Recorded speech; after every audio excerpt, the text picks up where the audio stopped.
Kung may sinabi sa inyo ang doktor ninyo tungkol sa mataas na creatinine, o kung napansin ninyong may bula ang inyong ay tuwing umaga, madalas kayong gumagising sa gabi para umihi, o mas mabilis kayong napapagod kaysa dati. Mahalagang manawan muna ninyo ang batayan bago tayo pumunta sa mga solusyon. Marami ng senior citizen dito sa Pilipinas ang lumalapit na nalito, nag-alala, at hindi alam kung ano ang dapat gawin. Ang pinakamadalas na tanong, may pagkain ba na makakatulong sa kidney? Ang sagot au, pero may kondisyon ito. Depende ito sa uri ng pagkain, sa paraan ng pagluluto, at sa dami ng kinakain. Mahalagang linawin din. Maraming content online ang nagpapakalat ng GMG di totong pangako tulad ng gagagaling ang kidney sa tatlong araw o bababa agad ang creatinine sa isang gabi. Walang ganun ang himala. Ang lahat ng impormasyong ay babahagi dito ay hango sa scientificong pag-aral, mga nakapublish na research, at mga gabay mula sa mga professional na organisasyon ng nephrology. Bago tayo tumuloy sa Gulay, importante munang unawain kung ano talaga ang creatinine. Ang creatinine ay isang waste product. Natural itong nabubuo kapag nag-breakdown ang muscles ng substance na tinatawag na creatine na ginagamit ng katawan bilang panggatong para sa enerhiya. Ang kidney ang responsible sa pag-filter ng creatinine mula sa dugo at pag-alis nito sa katawan sa pamamagitan ng giahi. Kapag mayos ang paggana ng kidney, ang creatinine level ay nananatili sa normal na sakla. Karaniwang nasa 0.7 hanggang 1.2 mg/dl para sa karamihan ng may edad na. Ngunit kapag nagsimulang mangina ang kidney dahil sa mga sahi tulad ng chronic kidney disease, diabetes, o hypertension, hindi na ito kayang i-filter ng mayos ang creatinine at untay-untay itong nayapan sa dugo.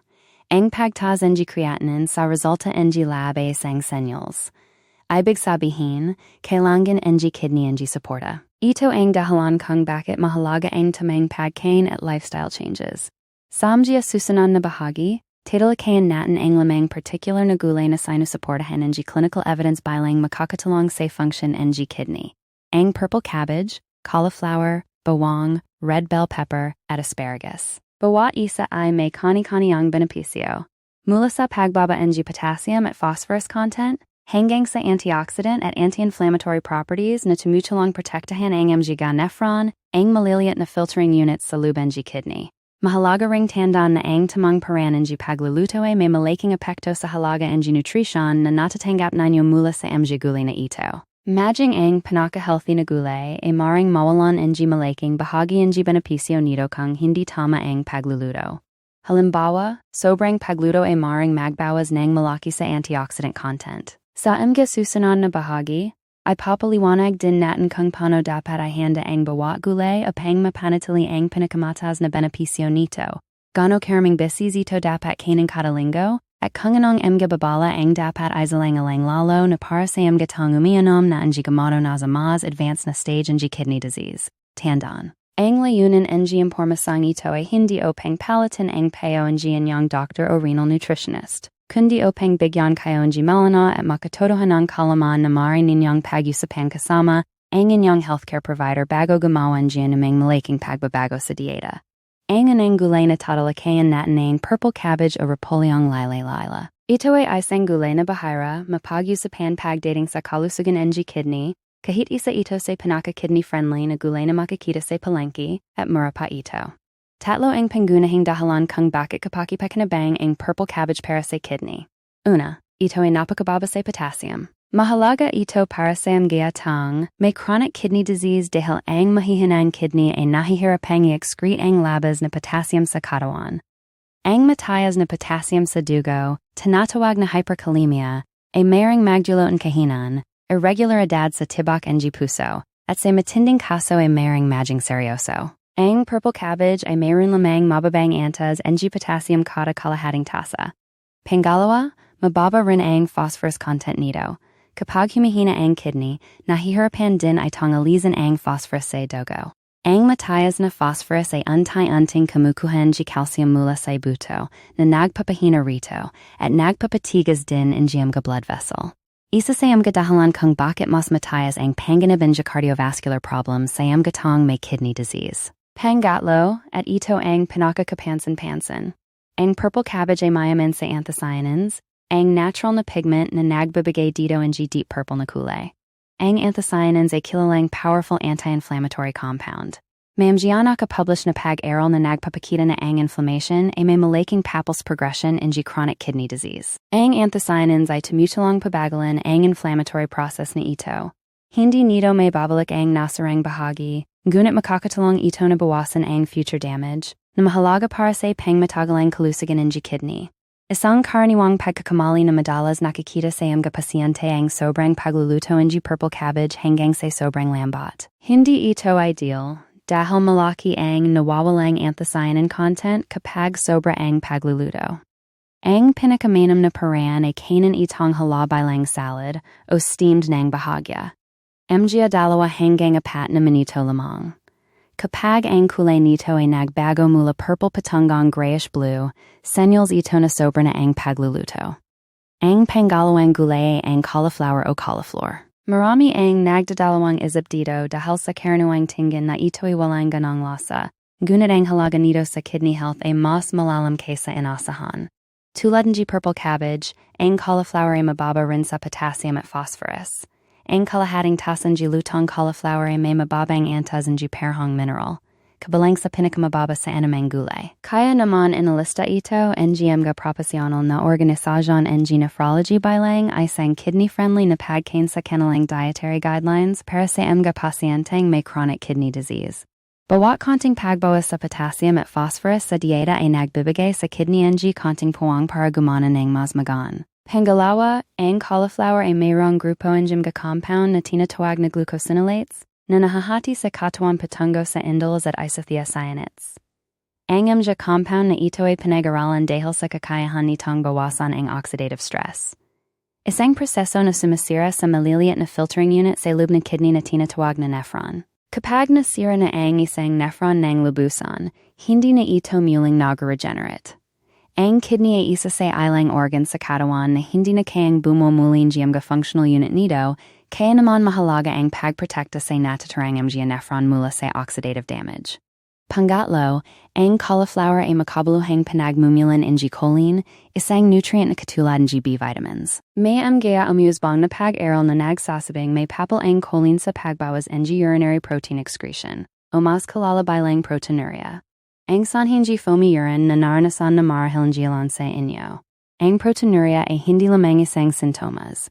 Ito rin ay isang independenteng risk factor para sa progression ng kidney disease. Para sa paghahanda, ang pinakamainam na paraan para sa mga may problema sa kidney ay bake sa oven na may konting olive oil o ay steam. Kung nais ninyong pakuluan ito, ay drain at itapan ang tubig pagkatapos dahil nakakatulong ito na ma-leach ang ilang potassium. Kapaki-pakinabang kung matayas ang inyong potassium level. 3 hanggang 5 beses kada linggo, baked o steamed, ay isang magandang target. Ang pangatlong gulay ay ang bawang o garlic, at ito talaga ang magugulat sa inyo. Karaniwang unang riksain ng marami sa salatang bawang kaugnay ng kidney ay pag-alala, ngunit sa totoo lang, kapag ginamit ng tama, ang bawang ay actual na nakakatulong sa kidney. Ang pangunahing active compound sa bawang ay ang allicin, na nabubuo kapag ang sariwang bawang ay dinarago tinadtad. Ang allicin ay isang malakas na anti-inflammatory at antimicrobial compound. Para sa mga taong may problema sa kidney, ang pinakamahalagang benepisyo nito ay ang kakayahan nitong bawasan ang blood pressure at ang systemic inflammation. Dalawa sa pinaka-critical na salik sa progression ng kidney disease. Ang numero unang sanhi ng chronic kidney disease ay diabetes, at ang numero 2 ay matayas na presyon ng dugo o hypertension. Kapag patuloy na matayas ang blood pressure, sinisira nito ang mga delicate blood vessel na pumapalabat at nagsusuplay sa mga nephron na dahan-dahang humahina sa filtering capacity ng kidney. May isang meta-analysis na na-publish sa isang peer-reviewed journal na sumuri sa maraming controlled trial at natuklasang ang garlic supplementation ay nagdula ng makabuluhang pagbawas sa systolic at diastolic blood pressure ng taong may hypertension. Bagamat katamtaman lamang ang epekto, totoo ito, at sa konteksto ng pangmatagalang proteksyon ng kidney, mahalaga ang ganitong sustained reduction. Ang bawang ay mayroon ding antifibrotic properties. Sa mas advanced na stage in kidney disease, nangyayari ang proseso na tinatawag na fibrosis, Kung saan napapalitan ang healthy tissue and scar tissue na hindi na kayang mag-filter ng dugo ng mayos. May amusebong na pananaliksik na nagpapakita na ang certain sulfur compound sa bawang, kabilang ang alisin, ay nakakatulong pigilan ang activation GMGA cell na responsible sa fibrotic process. Isang mahalagang prep tip. Ang alisin sa bawang ay lubos na na-activate lamang kapag dinarago tinadtadito at hinayang magpahingan GMGA 10 minuto bago ilagay sa init. Kapag idinapon agad ang bawang clove sa mainit na kawali, mabilis na nature ang enzyme na alinase bago pa ito makapag-produce ng alisin. Makukuha pa rin ang lasa, ngunit mawawala ang malaking bahagi ng therapeutic benefit. Ang angkop na dami ay isa hanggang dalawang clove ng sarawang bawang kada ara, isinama sa pagluluto. Iwasan ang garlic salt dahil sa dagdag na sodium nito. Kung umiinom kayo ng blood thinner tulad ng warfarin o clopidogrel, kausapin muna ang inyong doktor bago dagdagan ang garlic intake. Ang pangapat na gulay ay ang red bell pepper o pulang paminta. Tinatawag itong precision vegetable dahil nagbibigay ito ng napakalaking nutritional value habang minimal lamang ang metabolic cost nito sa kidney. Ang red bell pepper ay napakayaman sa vitamin C. Isang medium-sized na bell pepper ay may sapat ng vitamin C na mahigit double kaysa sa recommended daily intake ng karaniwang adult. Bago kayo mag-alala tungkol sa vitamin C at kidney stones, mahalagang linawin. Ang mga pag-aral tungkol dito ay pangunahing tumutukoy sa napakatas na dosage ng supplementation, hindi sa dietary vitamin C na nagmumula sa buwang gulay tulad ng bell pepper, kaya hindi ito nagdadala ng gayong panganib para sa karamihan ng tao.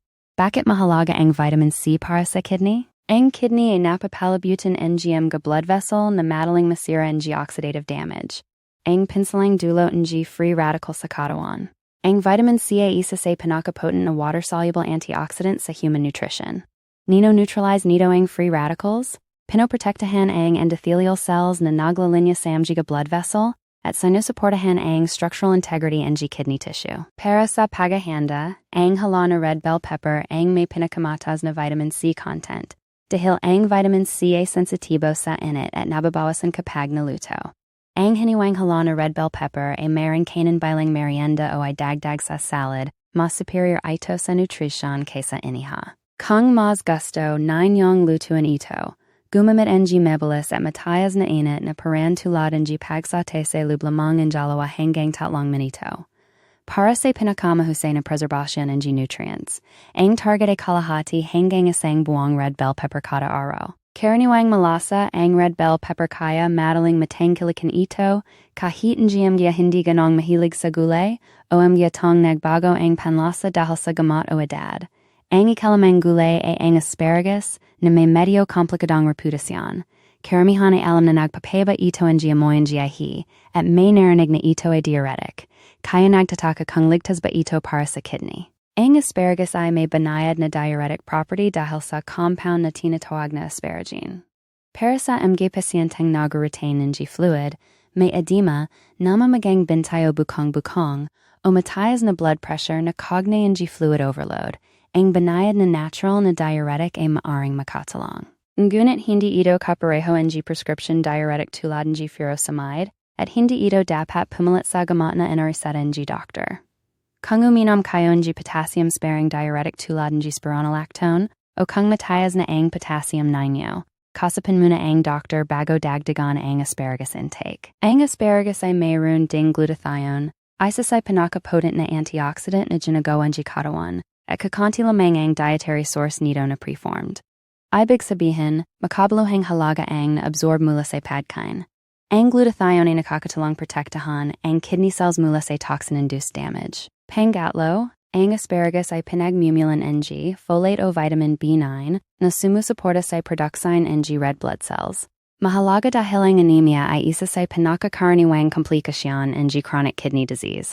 Ang healthy na kidney ay nagpo-produce ng hormone na erythropoietin na nagsasabi sa bone marrow na gumawa ng red blood cells. Habang bumababa ang kidney function, bumababa rin ang produksyon nito. Tungkol sa amoy, ito ay senyals lamang ng actibong metabolismo, hindi ng pinsala sa kidney. Ito ay harmless na byproduct ng pagkasira ng asparagine, karaniwang nangyari sa loob ng 15 hanggang 30 minuto pagkatapos kumain. Para sa paghahanda, mainam ang asparagus na lightly steamed o roasted.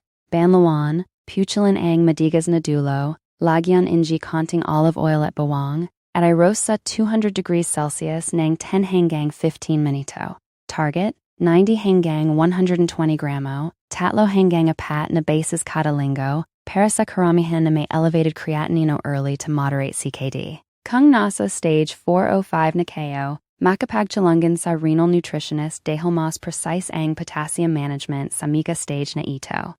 Mahalagang paalala, ang lahat ng nabanggit ay pangkalahatang impormasyon lamang batay sa umiral na pananaliksik, hindi personalized na medical advice. Ang bawat kaso ng kidney disease ay iba-iba, kaya bago gumawa ng malaking pagbabago sa dieta.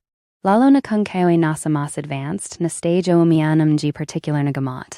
Kailangang kumonsulta muna sa inyong doktor o registered renal nutritionist para sa gabay na angkop sa inyong kondisyon.